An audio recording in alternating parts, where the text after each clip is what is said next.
శ్రీమాత్రే నమః. నలదమయంతుల కథ మూడో భాగం చెప్పుకోబోతున్నాం. దమయంతి నలుని మీద ధ్యానంలో ఆమె శరీరం శుష్కించిపోతోంది. ఇప్పుడు ఆమె నలుని ప్రేమలో వివస్సురాలైంది. దమయంతి చెలికత్తెలు ఆమె మనోభావాలను గ్రహించిన వారై విదర్భ మహారాజుతో మీ కుమార్తె అస్వస్థురాలైనది అని తెలిపారు. భీమరాజు తన పుత్రిక గురించి చాలా విచారించాడు. చివరకు నా పుత్రిక వివాహయోగ్యురాలైంది, ఇందువలన స్వయంవరం ఏర్పాటు చేయాలని నిర్ణయించుకున్నాడు. స్వయంవరం ఆహ్వాన పత్రికలు రాజులందరికీ పంపాడు.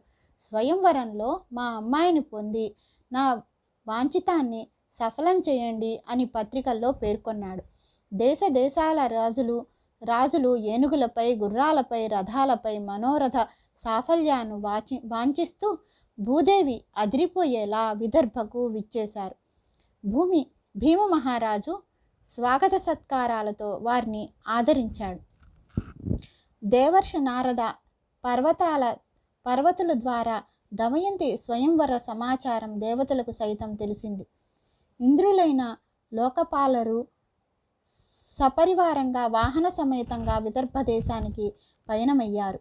ముందు నుండి దమయంతిపై ఆసక్తి అనురాగాలు గల నలుడు కూడా విదర్భకు స్వయంవర ఫలగామి అయి వెళ్ళాడు. దేవతలు స్వర్గలోకం నుండి భూలోకాన్ని దిగే సమయంలో మన్మధుని వలె విలసిల్లుచున్న నలుడు దమయంతి స్వయంవరానికి వెళుతుండడం చూచారు. లోకోత్తరమైన రూపంతో సూర్యకాంతి వలె దగదగలతో మెరిసిపోయే నలుని సౌందర్య సంపదకు ఆ దేవతలు ఆశ్చర్యచకితులయ్యారు. ఇంద్రాదులు తమ విమానాలను ఆకాశంలోనే ఆపి కిందకి దిగి నలునితో అన్నారు గదా, నలరాజేంద్ర, మీరు గొప్ప సత్యవ్రతులు, మీరు మాకు సహాయపడే దూతగా ఉండండి. పెద్దలడే భక్తి ప్రపత్తులు గల నలమహారాజు నేను దూతగా అవుతానని ప్రతిజ్ఞ చేస్తున్నాను అంటూ, మీరెవరు? నేను మీకు దూతగా అయి ఏమి పని చేయవలసి ఉంది అని వారిని ప్రశ్నించాడు. అప్పుడు ఇంద్రుడు, మేము దేవతలము, నేను ఇంద్రుణ్ణి, వీరు అగ్ని, వాయు, యమవరుణులు. మేము దమయంతి కొరకు వెడుతూ ఇక్కడకు వచ్చాము. మీరు మా దూతగా దమయంతి వద్దకు వెళ్ళండి.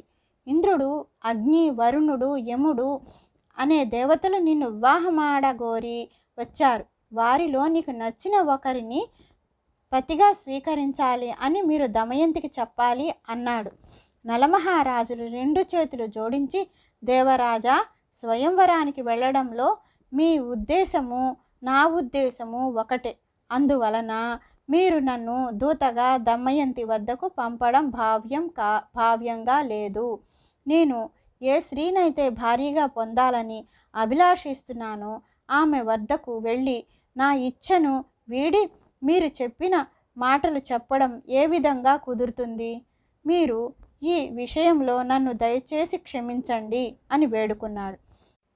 దేవతలు, నలుడా, ముందు నీవు మా పని నిర్వహిస్తానని ప్రతిజ్ఞ చేశావు. నీవు చేసిన ప్రతిజ్ఞను వీడకు. ఆలస్యం చేయకుండా మా పనికి నడ్డుకట్ట మానురు. నలుడు అన్నాడు కదా, రాజమందిరంలో నిరంతరము గట్టి కాపలా ఉంటుంది. పహారా తిరుగుతూ ఉంటారు. అటువంటి రాజమందిరంలోకి నేను ఏ విధముగా వెళ్ళగలుగుతాను అన్నాడు. వెళ్ళగలుగుతావు అన్నాడు ఇంద్రుడు. ఇంద్రుని ఆజ్ఞపై నలుడు రాజమందిరంలోనికి నిర్విఘ్నంగా ప్రవేశించాడు. దమయంతిని చూచాడు. దమయంతి, ఆమె చెలికత్తెలు ఆయనను చూచి అవాక్కైపోయారు. ఆ అనుపమ సుందరిని చూచి వారు ముగ్ధులయ్యారు. ముగ్ధులై సిగ్గుతో ఏమీ మాట్లాడలేకపోయారు.